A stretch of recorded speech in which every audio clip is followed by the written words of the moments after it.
They say you can't turn a hoe into a housewife, but you men sure love trying. Y'all check this out. I was engaged to a girl, but she started expressing doubts, and ultimately she told me she wanted to end the engagement. And around that time, we found out that we were pregnant together. I moved her into my place. She has 2 kids, so we moved the whole family. But ultimately, I think she just kind of felt trapped being in my place, and she ended up leaving. And she doesn't really want to be together, but she's been asking for a lot of financial support, and she hasn't really guaranteed me that I'm gonna even get to have like a relationship with with our baby on the way. She's pretty adamant about just wanting to raise her on her own and then just kind of receive child support. I wanted to be helpful to her. Obviously, she's the mother of this child, but it's really hard to not kind of feel like I'm just sort of being taken advantage of. We had kind of agreed on that I would give her a little bit of money out of each paycheck to kind of help her out. She was getting a little bit of child support from her other fathers, but even that she hasn't really been getting lately because they lost their job. The other one's working under the table. Do they have? Do her other 2 kids have 2 separate dads? Are there 3 dads total? Yeah, 2 separate fathers. Oh, I would Lord. be.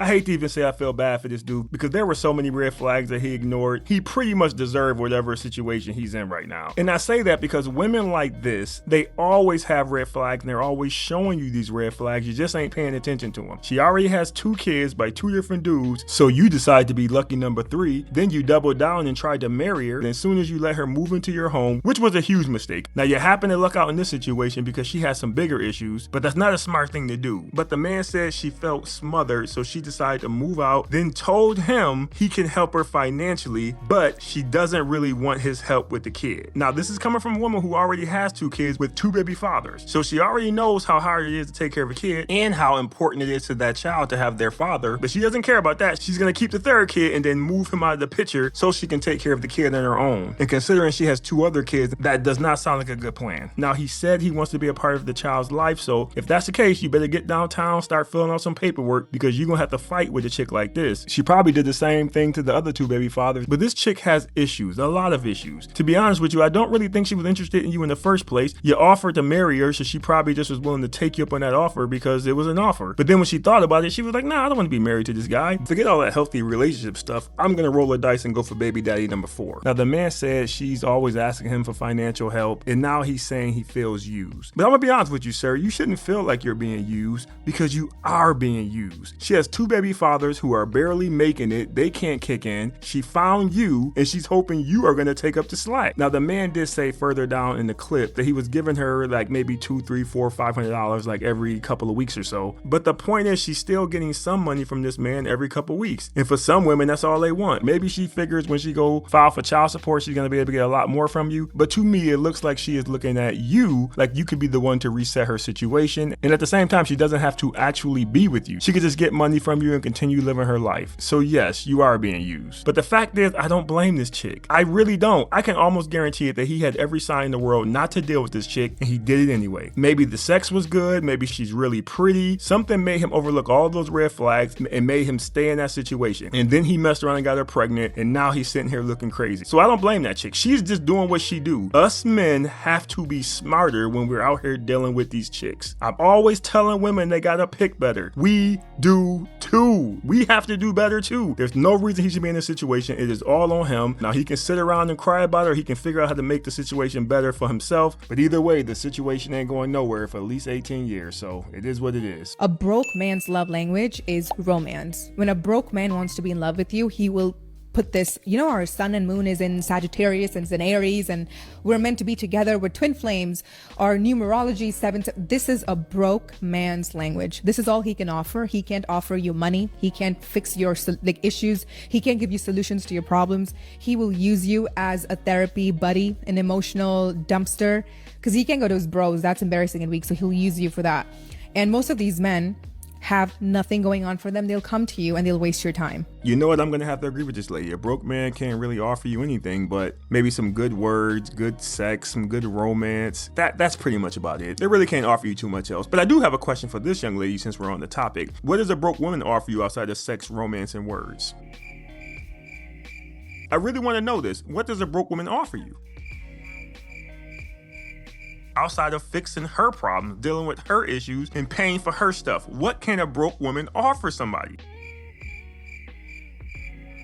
And if you say some of them can cook, clean, and take care of the house, well, there are some men out there who can fix cars, cut the grass, and fix things around the house. So I'll ask you again, what is it that a broke woman offers a man? Could it be that broke people aren't much help financially, but men with money are willing to accept a woman with no money because we are selfless and we don't mind taking care of people? But women, on the other hand, when they get a little money, they don't want to take care of anybody but themselves. And because of that, they'll look down at a broke man, even though a broke woman doesn't have much going on and will use you and waste your time as well. And the fact is, if men with money started acting like women with money, there would be a lot more broke women running around. Could that be it? I'm just asking. A hard truth for the single girls right now, a pill that I am forcing myself to swallow as well. Uh-oh, I think this young lady's about to take a trip back to reality.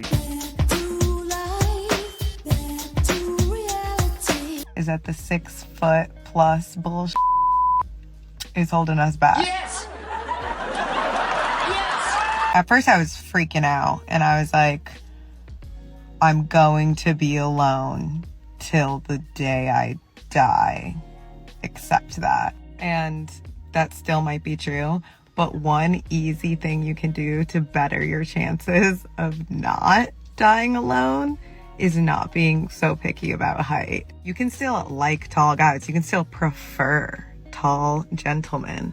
But in this dating landscape, height as a deal breaker, it's looking bleak. I think she's got it. I think she's got it. By George, she's got it.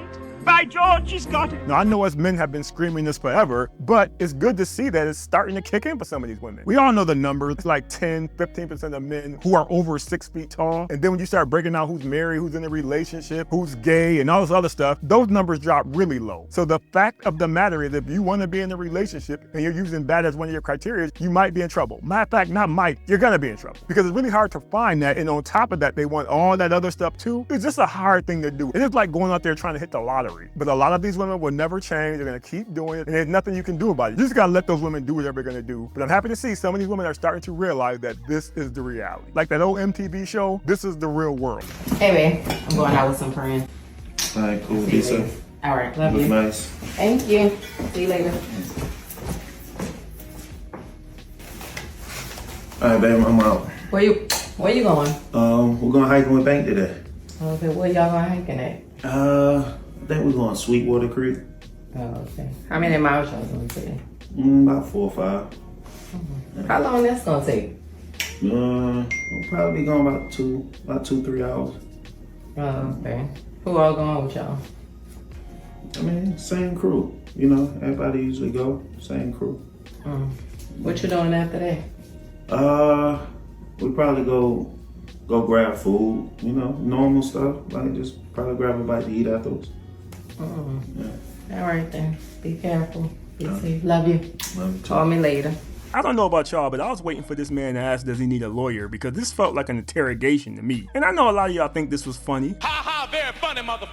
But this ain't funny to me. Why does he have to answer 21 questions like 50 Cent just to go hang out with his homeboys? And the crazy part is so many of you men are used to this. Y'all just okay with this because y'all just think this is how it's supposed to be. But this is not how it's supposed to be. This is not an every woman thing. Yes, women are more curious than us, but every woman don't do this. Do you know what kind of women do this? Damaged women. Women who have been cheated on, lied to, played by other men. That's who do this. I am not saying it's wrong for wanting to know where your man is going. But I should not have to answer 72 questions every time I'm about to walk out the door. You see how he asked her one question, she said what it was, and that was it? That's how it's supposed to be. We shouldn't have to feel like we're in a police station because we're just going to play basketball. This is why you got to date healed women. The difference between this woman and a healed woman is a healed woman may ask you where you're going, what time you're going to be back, but that's about it. But this is ridiculous. You always complain y'all don't want to be nobody mama. Well, stop acting like one. I'm not about to sit there and do that every time I'm about to walk out the door. That's not happening. You got a 2-question limit. You hit me with that 3rd question, I'm just walking out. And if y'all come on here and say this is the way it's gonna be if you get in a relationship, then I'll just be single. I'm not doing that. I don't want to feel like I'm gonna stand in the courtroom every time I want to go to Chili's and meet my homeboy for some food. So if that's what it is, I don't want it. Y'all can have it. And the last thing I want to say, there is some exceptions to this. Like if I'm going out of town for the weekend or whatever, I expect her to ask more questions in that situation. That's totally fine. Or if I've cheated on her and she took me back, that's more understandable because trust has to be earned and that's part of that process. So in that situation, I would be open to answering those questions. But outside of that, it ain't happening. But anyway, leave your thoughts on the video. Appreciate you watching. See you next time.